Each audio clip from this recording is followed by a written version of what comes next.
You gotta do something about that young'un of yourn. How'd that happen? Fighting with a bobcat. Get hurt? I reckon so. It went limping off on 3 legs. I swear I don't know what I'm gonna do about that girl. Well, the first thing to do is to get her into a dress. She's getting too big to be wearing man's duds. Looky here. She's done popped the buttons off of her shirt again. Well, Ellie Mae carries herself proud, with her shoulders throwed back. It ain't her shoulders that's popping these buttons. Fully growed up, rounded out, female woman. Time she started acting like one. Well, one of these days, some boy will come along and start courting her. They came courting when she was 12. What did she do? She whopped the tar out of him. Well, it ain't fitting. Girl running around as wild as a cougar, wrestling, fighting, and hunting. She ought to be doing woman's work. Helping me with the steel. Yeah. Real? I'll speak to her. Oh, that reminds me. Better go down and stomp out the fire under that mesh. Hold on now, Granny. You ain't gonna stomp out no fire like that, are you? Huh? Oh, of course not. Don't want to burn my shoes. Paul?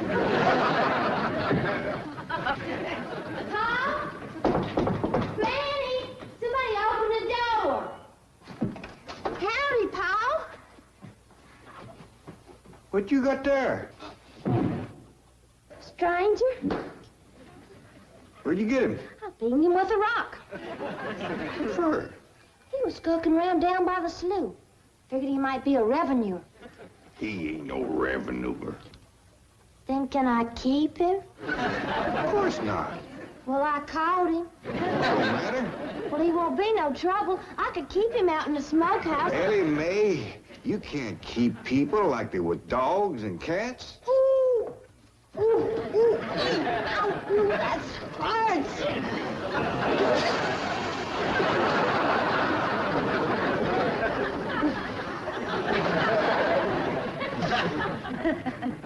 Who's that?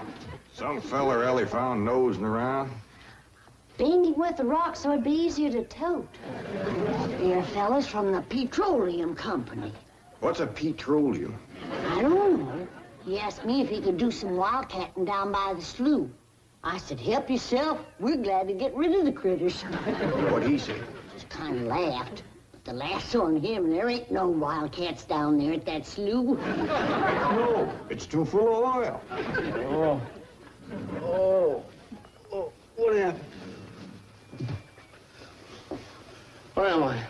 This here's the Clampett place. I'm Jed Clampett, my young'un Ellie Mae, and Granny. Granny says you've been doing some wildcatting. There's no need to. Mr. Clampett, that swamp of yours is full of oil. I could have told you that. Well, my company would like to pump it out. Yeah, I'd like that too, but I just can't afford to have it done. No, you don't understand. You see, you wouldn't have to pay for it. Oh, I don't take favors from strangers. No, Mr. Clampett, you see, you're a very rich man. How big a rock did you bean him with? No bigger than a hedge apple. Listen, I've got to call my office in Tulsa. Have you got a telephone? A what? A telephone? Or maybe one of your neighbors has one. It's well, down in this country, it's probably a box attached to the wall. And, you talk into it, and they can hear you in Tulsa. Maybe you better sit down for a spell. No, I haven't time. Listen, where's the nearest airfield? Airfield? You know, Granny, that's one of them there fields sets up in the air. Oh, never mind. I'll find it myself. Listen, now don't you sell that swamp till you hear from me. I'm flying to Tulsa. Now he thinks he's got wings.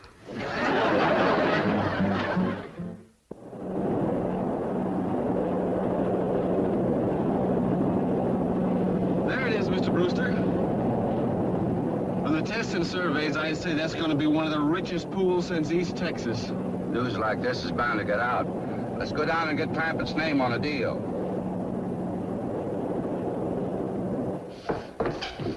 Where's the gun? Where's the gun? Oh, there. What's the matter?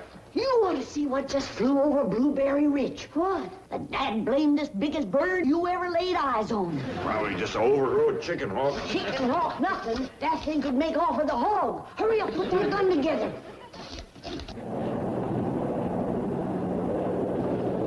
No room to land near the cabin, Mr. Brewster. It's too rocky and hilly. Then let's get the sling ready to be lowered. Well, Mr. Brewster, that might be dangerous. Hang the danger. We're going to be the first oil company down there if it kills you. Me? Don't worry. If it's safe, I'll follow you. Granny, I see it. Here it is. Land of mercy, look at that. What you doing, Granny? That thing's only got one claw, but dang if it ain't grabbed up a man.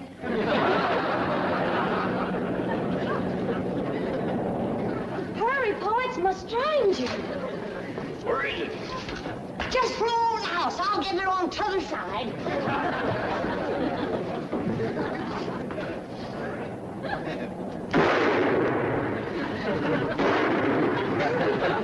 You kill it, Granny? No, but I made it drop that stranger.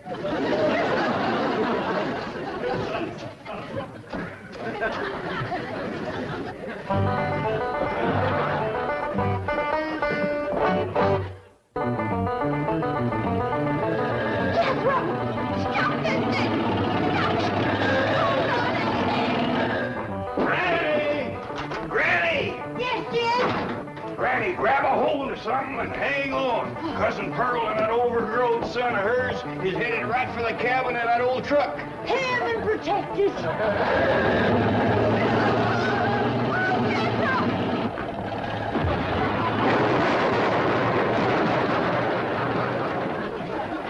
Did they hit us, Jed? Oh, but I think they sure want the chicken house. Jed, I'm sure sorry about the chicken house, but nobody got hurt. Jethro, I told you to get rid of them worn-out brakes. I did, Ma. That's how come we ain't got none. Get on out and lift the chicken house back on its foundation. Jed? Yeah. Jed, Ellie Mae came running over to my place, and she said you sold the swamp to some oil company. Well, yeah, I guess I did. What did they pay you for it? Well, he ain't paid me nothing yet. The Brewster fella said he'd bring the money later. How much they gonna pay you? Well, he said I'd depend some on how much oil they could pump out. Well, he must have mentioned some figure. What was it? Now, Pearl, you know that old swamp ain't worth shucks. Jed Clampett, you got slicker than you're ashamed to admit it. That's just what I told you. Granny, how much they gonna pay him? All right, I'll tell you. He said it runs somewhere between 25 and 100. 25 and 100? I know it don't sound like much, but Mr. Brewster seemed to set great store by the fact he's going to pay me in some new kind of dollars. There ain't no new kind of dollar. Well, it's new to me. I've heard of gold dollars, silver dollars, paper dollars, but he says he's going to pay me in, what do you call them, Granny? $1 million. Yeah,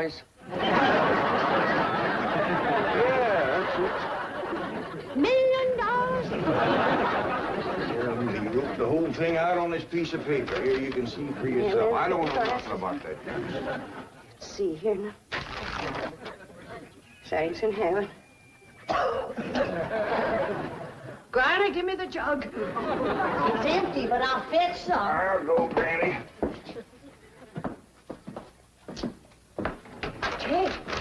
Jed, you're a millionaire. A millionaire. Yeah, that's what that Brewster fella kept calling me. I didn't know just how to take it. He meant you're rich. Me? The richest man in these hills. Maybe in the whole state. Oh, Jed, you can have anything you want. Do anything you want. Go any place you want. Yeah, that's another thing he kept saying. He said he reckoned I'd be moving away from here soon. What do you think, Pearl? You think I ought to move? Jed, how can you even ask? Look around you. You're 8 miles from your nearest neighbor. You're overrun with skunks, possums, coyotes, bobcats. You use kerosene lamps for light. You cook on a wood stove, summer and winter. You're drinking homemade moonshine, washing with homemade lye soap. And your bathroom is 50 feet from the house, and you ask, should you move? Yeah, I reckon you're right. Man, be a dang fool to leave all this.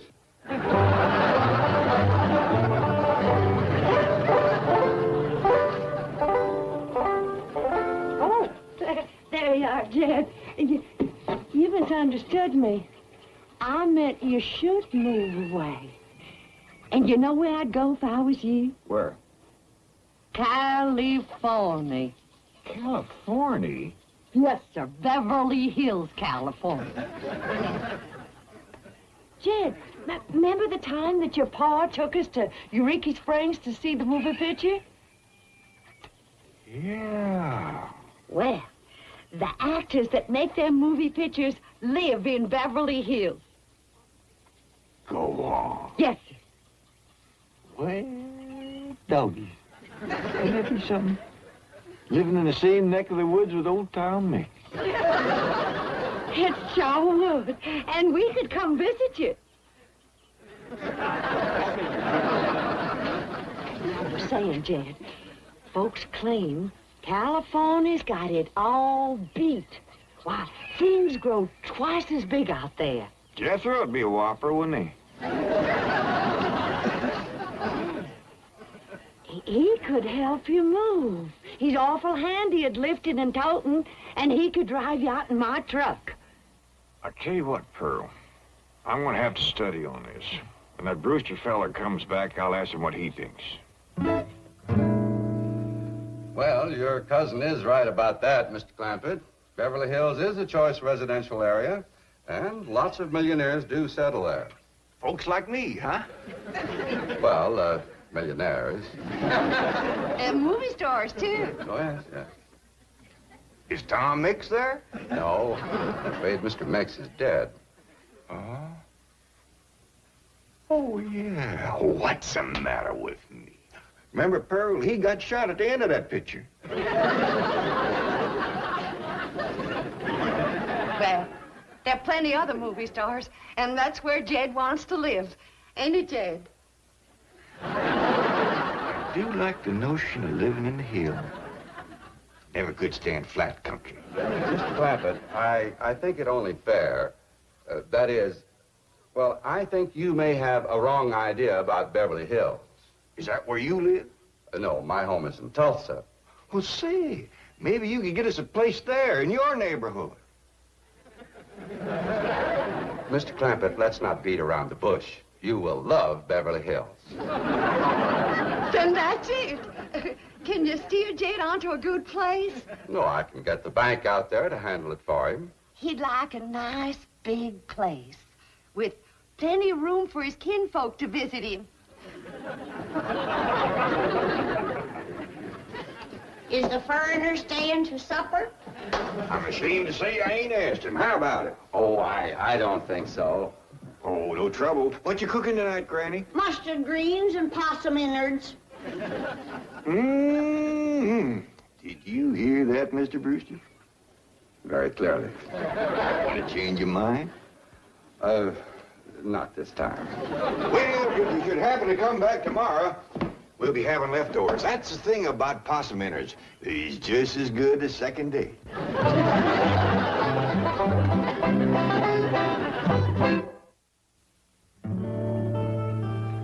Ellie, if old Duke sits there with you, there ain't gonna be room for Granny. Oh, that's all right, Pa. Granny ain't gone. Who says she ain't? She says she ain't. That's right, Uncle Jed. She's just sitting on the back porch in her rocker, and she says that's as close to California as you're gonna get her. We'll see about that. Danged if I ain't got me the muliest women folk. We ain't never gonna get there.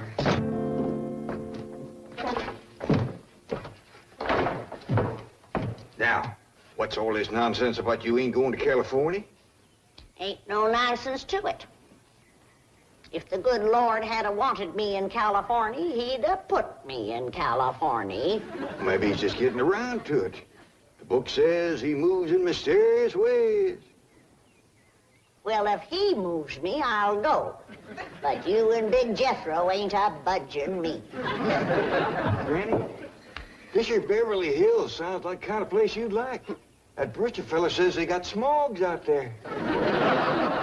What's a smog?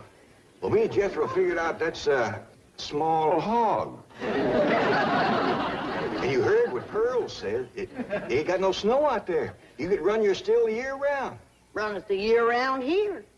Yeah, but walking down through the snow to the still always makes you feel so miserable. I might feel miserable walking down, but the way I feels coming back makes up for it. Hey, damn it, Granny. We've been planning and talking about this trip for days. You never said you wouldn't go. Never said I wouldn't either. But that Brewster feller has bought us a house in them Beverly Hills. He sent our $25 million to the bank out there. Well, you just chase on out after it. I'm staying right here. And I ain't afeared neither. Granny, I ain't leaving you here alone. And I ain't a budging out of this rocker.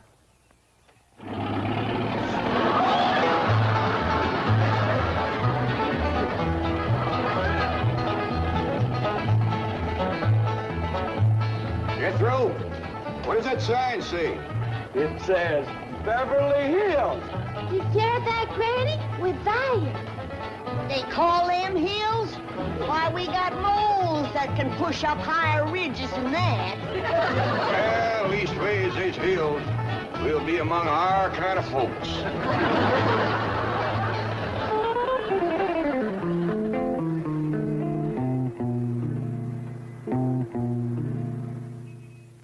This deposit of $25 million to the account of J.D. Clampett. J.D.? As in Rockefeller. Elevates us to third position in capital assets and assures our bank of... Come in. Oh, I'm sorry to interrupt, Mr. Drysdale. All right, Taylor. Well, are we all set to give the Clampetts a red carpet reception? Well, I'm afraid Mrs. Drysdale still isn't too happy, sir. Yes, I know. Oh, my wife is very upset that I got the estate next to ours for the Clampetts. Says I don't even know what kind of people they are. Do you? I know to the dollar what kind of people they are. They're my kind of people. Loaded. Taylor, have the gardeners got the grounds in order? Yes, sir. But I'm afraid that's another thing your wife is upset about. Oh? Well, you see, your gardeners have been working on their lawn all week. Why, they've mowed it, trimmed it, fed it, clipped it. I don't care if they lather it and shave it. This is the most beautiful mansion in Beverly Hills. I want every square inch of ground within those walls in apple pie... Yes? Oh, hello, Margaret. No, dear, I'm very What? Well, good heavens, did you call the police? I'll be right there. What happened? The Clampett estate is being invaded by a band of outlaws. Invaded? Yes, they're holding the gardeners at gunpoint.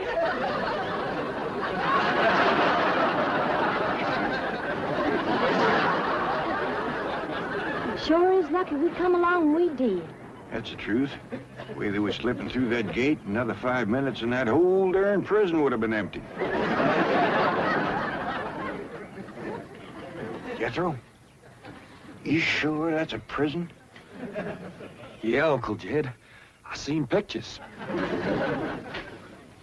Only thing is, how come there ain't no guards on them walls? Probably done them in with them knives and things. These killers if I ever did see any. Fine neighborhood we's moving into. You hear that? Hot diggity, there's Bob bobcats in these hills. Them sirens! Somebody's calling the law. I reckon they's gonna be mighty grateful for what we done. Folks out here has got a strange way of showing they're grateful. You've locked up one of the richest men in the country. Mr. Clampett, I don't know how to apologize. I am deeply humiliated. What have you cutthroats done with J.D. Clampett? I'm Jed Clampett, and I'd appreciate it if you let go of my Sunday shirt. You're J.D. Clampett, the oil millionaire? Yep. This here's my nephew, Jethro. Howdy. Quickly, man, unlock this cell. Mr. Clampett, on behalf of the entire city of Beverly Hills, I extend our deep and humble apologies for this unfortunate and embarrassing incident. Oh, I'm Milburn Drysdale, president of the Commerce Bank of Beverly Hills. My car is waiting to take you and your family to your new home.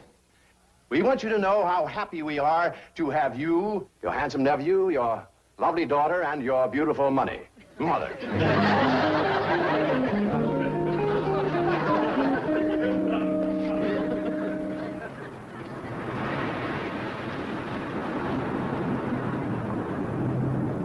Wait a minute! Stop this car! Mr. Drysdale, you tricked us. You just took us out of jail so you could bring us back up here to prison. Head for the hills, everybody! Go away! Come back!